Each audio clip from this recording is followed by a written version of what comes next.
All right.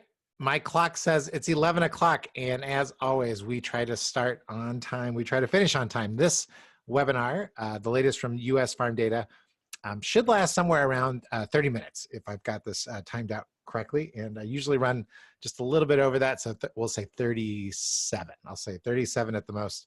My name is Greg Chambers with US Farm Data. And today we're going to be talking about outsourcing, specifically why your marketing strategy needs it. And it's the latest in our lead generation series. We've had, what is this? This is number 11, I think, on the US Farm Data side, where we've been talking about lead generation. This last piece is a little bit more about just the, instead of a specific tactic, it's about the general big tactic of outsourcing as part of your strategy. So today's agenda, today what we're going to do is we're going to cover when this approach makes sense, because one thing we have figured out is that one size does not fit all. And we'll talk a little bit about where we do see it fitting. Well, I'll give you 5 reasons why outsourcing marketing works, and that's all tied to the near future as to why we need to be looking for this going forward from this point forward. And we'll cover some practical tools that you can use now, specifically assessing how to prioritize whether or not you should be learning how to maximize outsourcing. And the second thing is we'll cover a tool on how to manage outsourced vendors, and then we'll wrap everything up.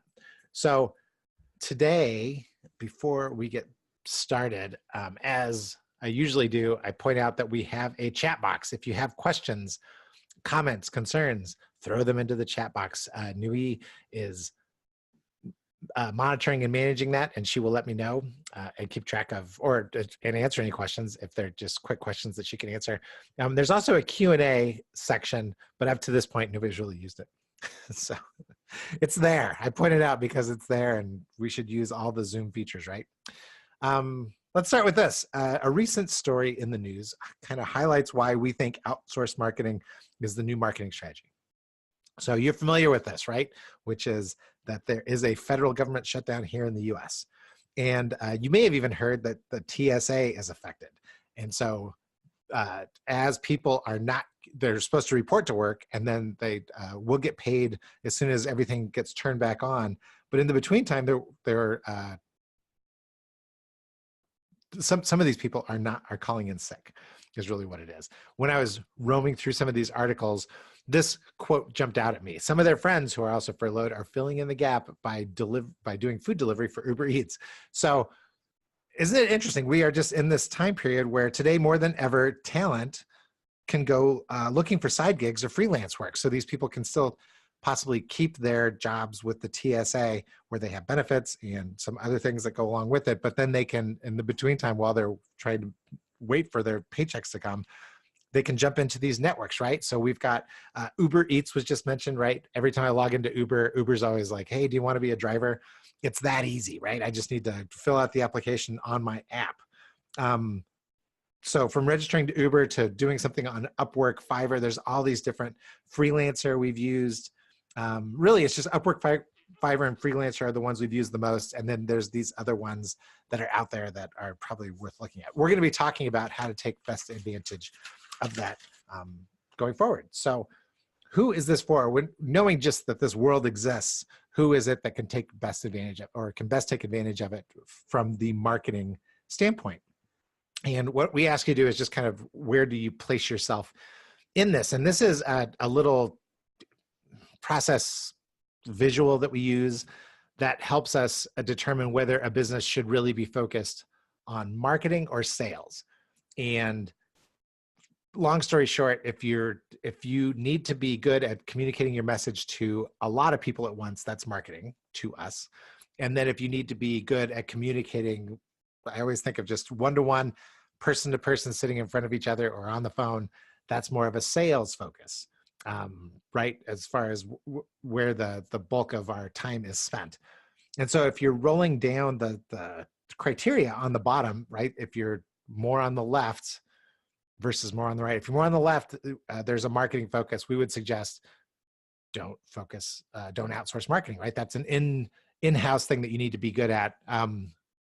But if your focus is on the right, So let's kind of run through some of these. The list on the bottom is really from the buyer's point of view. So do they look to you for price, right? Is that why they're looking for you? Are there few people in the decision that they're going to make? Is it a one-call close? Are you solving one issue? Are you considered a low price provider, and that you are competing with low margin? If that's you, really, you should have a marketing focus, and we would say don't outsource. But if that's not you, that means you're probably more to the right-hand side. Then we'd say, getting good at outsourcing, at managing your outsourcing, and then managing outsource for marketing is really something you should look at. So with that in mind, let's jump into these 5 reasons why outsourced marketing. One is don't need. We'll talk about that. We'll talk about having parts, not the whole. We'll talk about people are busy in your company. We'll talk about having somebody within choking distance, and we'll talk about transparency. And these are 5 reasons why. So let's jump into reason number 1. If you don't have marketing staff, and if you don't need, marketing to focus on for your business, outsourcing is something to get good at. So marketing staff, you're referral driven. I see this a lot with professional services, manufacturing, wholesale, where maybe on the manufacturing side it's making goods, on the wholesale side it's holding goods, and then maybe you deal with retailers. Somebody else is handling the sales, somebody else is kind of handling the marketing. Then getting good at this helps you because, well, it's there's no additional headcount, right? It helps you build the pipeline. So anybody with a high sales focus and adding the managing, being able to manage your outsourcing skill for these reasons helps. We see, just an example on upgrading the client base. We see this with, we've helped, there's a law firm that we've worked with, and as they were trying to get into bigger cases, right? So in the farm world, there was this Syngenta corn deal that was going on. And so some law firms were trying to get into that where that wasn't their primary focus. Outsourcing that made a lot of sense. They needed to keep track of their current business, but at the same time, they could use leads that were coming from that particular event that was going on in the world. So that would be an example of one reason why you should get good at outsourcing marketing. Here's reason number 2.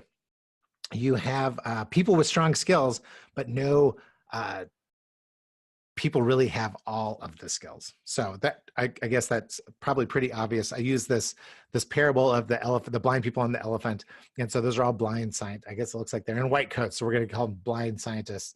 They're blind doctors maybe that are in. They're all inspecting this elephant, but since they cannot get their arms around the entire thing, they all think it's something different, right? That's another good reason why you should think about outsourcing. So your people can focus on their strengths, right? Whether that's branding, messaging, whatever it is, anything that they are weak on, instead of getting good at, say, search engine optimization and search engine marketing, maybe we would put it out there that we should spend a little more time getting focused on getting good at effectively outsourcing that type of function. Let somebody else who's good at it do it, and let's just be good at managing them, especially if sales is really our primary focus. So the way you do it is pretty easy. We just list all the skills we'll need. If you're right, we take a look at the future organization. What is it that we're going to be? What value are we creating? What need are we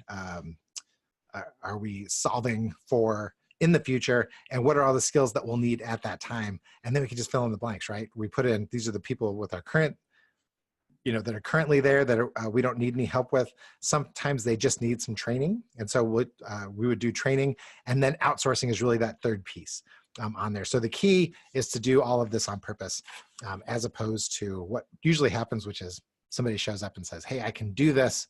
And then we say, oh, well then, jump in and do it for us. And that never seems to work. This is number 3. The third reason is you have all the skills. So in this case, you do have skills, all the skills that you're going to need, and you have enough people. The goal is, right, is that since they're skilled and they're busy, you just need to help them with prioritization. And so in helping them with prioritization, where they're focused on, if we look at this grid, right, where impact is going from low to high, where priorities are going from low to high, that high priority, high impact, those activities, those are obviously done in-house. And we encourage them, regardless of the skill set, if it makes a difference to the business, please do it in-house. But the rest of it, we start to look at, like, what are high impact low impact but high priority activities. So reporting kind of falls into this world where we say, it has a big impact on the business. No, actually, I got this one backwards. No, I had it right. I apologize.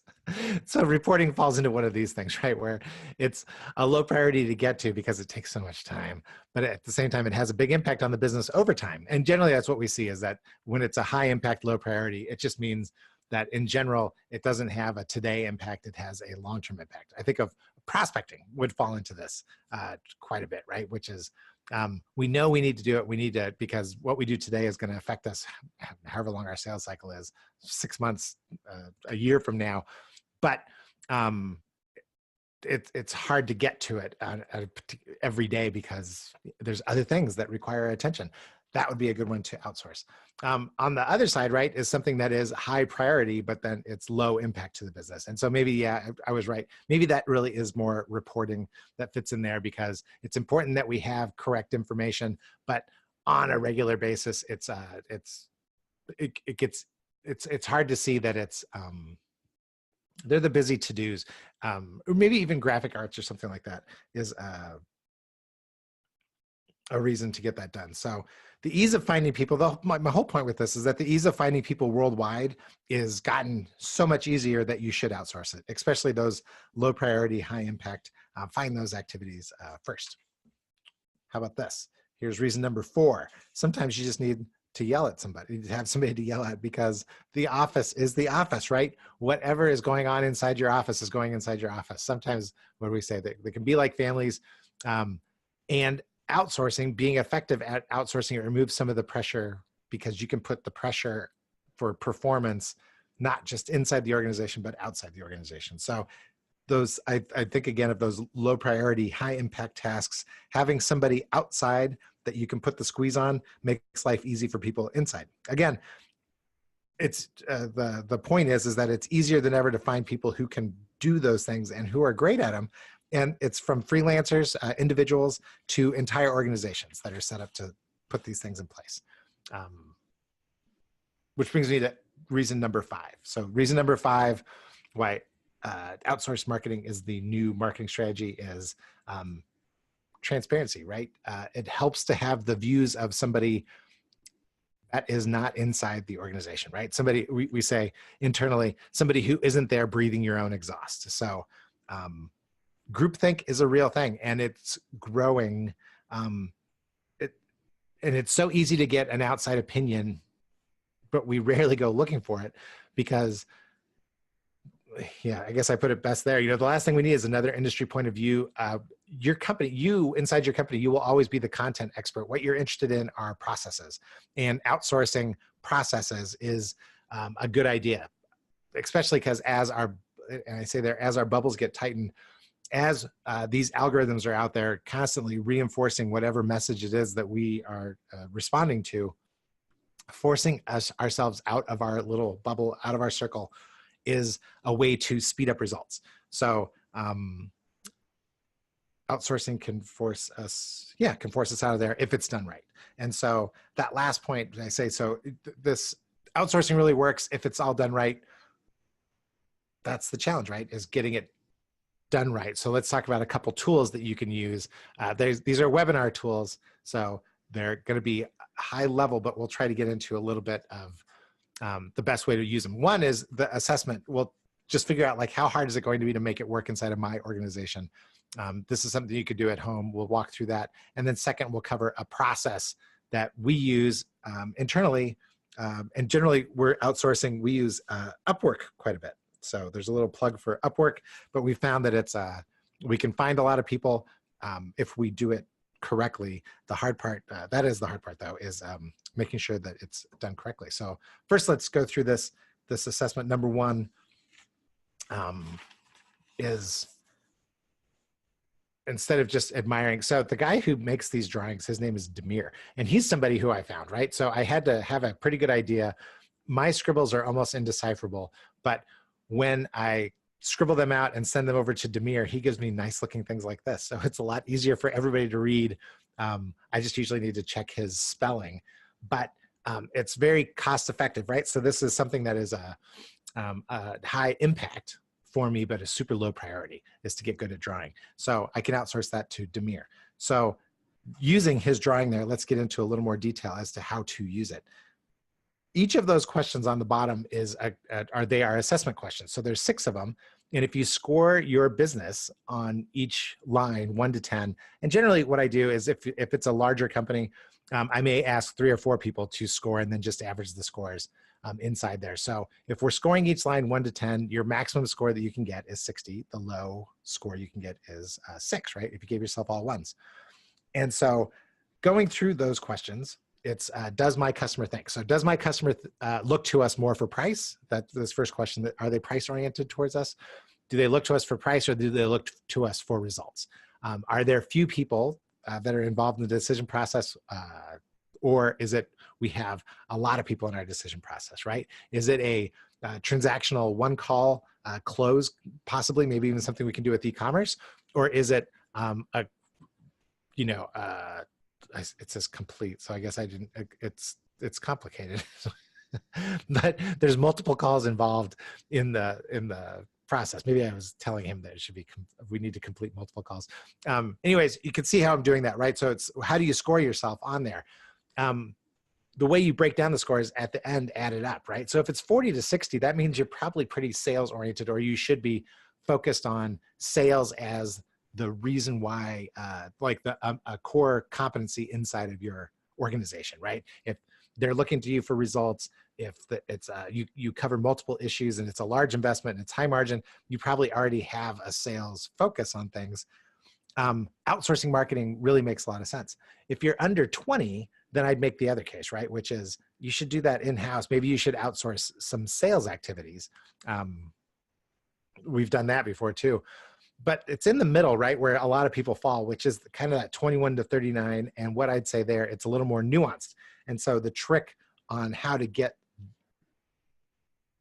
through the nuance and, this mushy middle that we kind of end up with, are we sales, are we marketing, is grab the top 2. So have people rank those six divisions, have them rank those from 1 to 6 as to the most important to your business. So is it like we really need to know about the decision process is really the most important thing to us? And however you score on those top 2, if they're more sales or marketing, that would be the way that I would lean. So the scores of the top 2 or 3, I said, is my lean.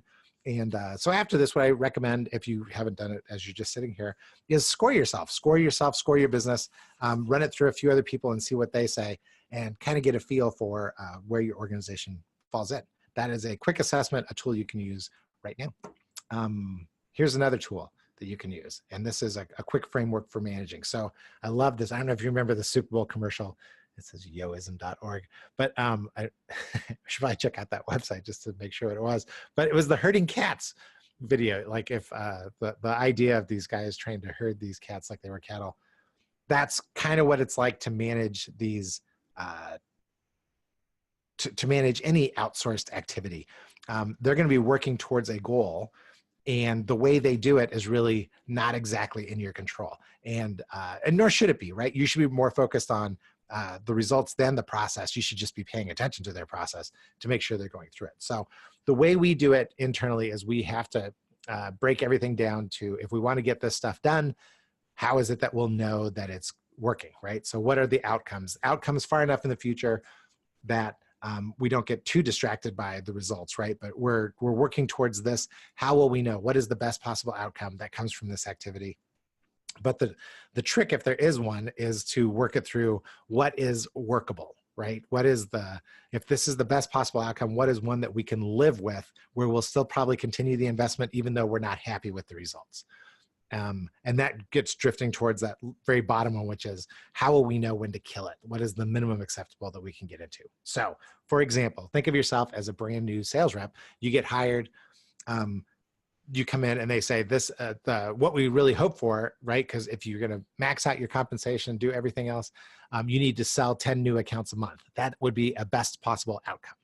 The workable outcome is, we'd be happy with, and you'd probably be able to reach your goals with 7 new accounts a month. And both sides kind of agree on that. Yeah, that'd be great. And then minimum acceptable is the real tricky part, because minimum acceptable is, yes, it's a stated number, like this is where we don't go below, but it's also whatever is actually happening. So I worked at a place where they really did 10 new accounts was kind of like, you're really killing it if you could be at 10 new accounts. The minimum acceptable, when we were running through this exercise, they would say, people would throw out, 2, 4, 5, anything below that. But when we got into, the minimum acceptable is what's actually happening inside the company, right? The culture of what's happening. Minimum acceptable in that case was 0. And it was 0 for like 5 months, because we had people who had sold 0 for 5 months and they still had their jobs. So you couldn't tell somebody brand new, hey, the minimum acceptable is 0. And like a few of those people, it's like, well, as a manager, I don't really want to say it. Well, you do, you just need to manage to it, right? There's a process to get through there. But with your outsourcers, it's a lot easier to go through this. If you know what the best possible outcome is, and you know what the minimum acceptable outcome is, then you can work backwards and say, and leading up to that, what do we know? So leading indicators are the things that you usually are using to manage your outsourcers. You don't use outcomes. You use those leading indicators, because sometimes outcomes it's too late, right? We've spent too much money. We've gotten too deep with them before we got to that point. So what are the leading indicators that we need to be able to see? And they could change. They're different for everybody, right? Going back to that sales example, it may be that a leading indicator is just the number of, going way back to like Xerox sales days, it's the number of business cards you collected for the day from your running around 2 offices. So if you were at 0 new business cards inside of a week, that's a leading indicator that you're probably going to struggle at some point down the road, right? So that's what we want. So once we have those in there, then we can separate, like what we absolutely need to get those leading indicators versus what we want. So the want is really deep inside the content of the process that they're going to do. We really want to focus on the process they have. And then once we've got this nailed down, so right now I still haven't put anything up on Upwork, but right about now is when I do put it up on Upwork. And then at the end, Upwork is going to ask, how much are you going to pay for this? And that's how I can manage my risk, right? So in the end, I've kind of got, this is what my outcomes are. This is where I want to go down the road. And this process doesn't take very long once you get used to it. The first few times it takes a little while, but I've got my outcomes in mind. I kind of know how I'm going to justify the investment. I know what my leading indicators are, and I'm going to share those with the outsourcer, and I share those in the description. I've separated, this is what I absolutely need versus this is what would be a nice to have, kind of like a job description. And then ultimately what I did is I'm managing my risk by managing the budget. And then I've got to just be patient. And if there's anything that, I guess if there was really any big trick to this whole process of outsourcing, it is focusing on those leading indicators and then learning as much as we can about how they're doing what they're doing.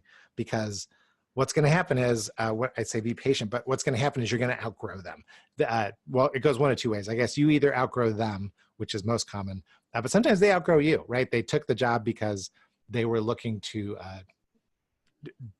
get into the business. And then over time they've outgrown, especially if you manage the risk way down with a really low budget.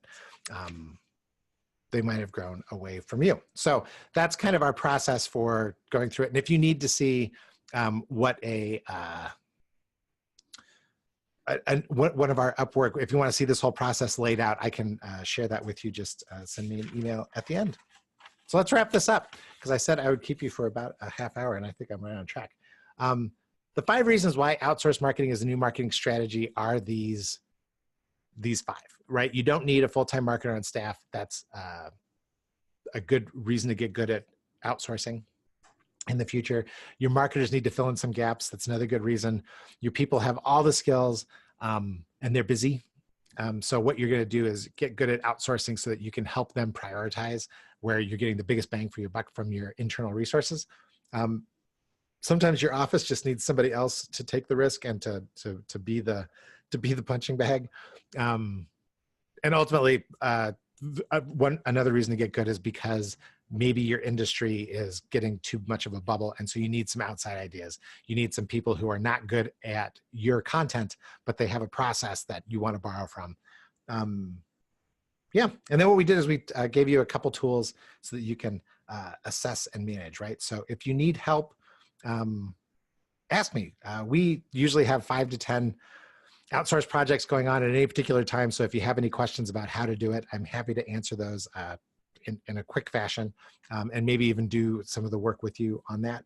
But it's a process, right? So in the future, what we recommend is that you use this for something like lead generation, especially if you're on the sales focused side of, that's really what your bailiwick is inside your business. So that just happens to be something that we do here too.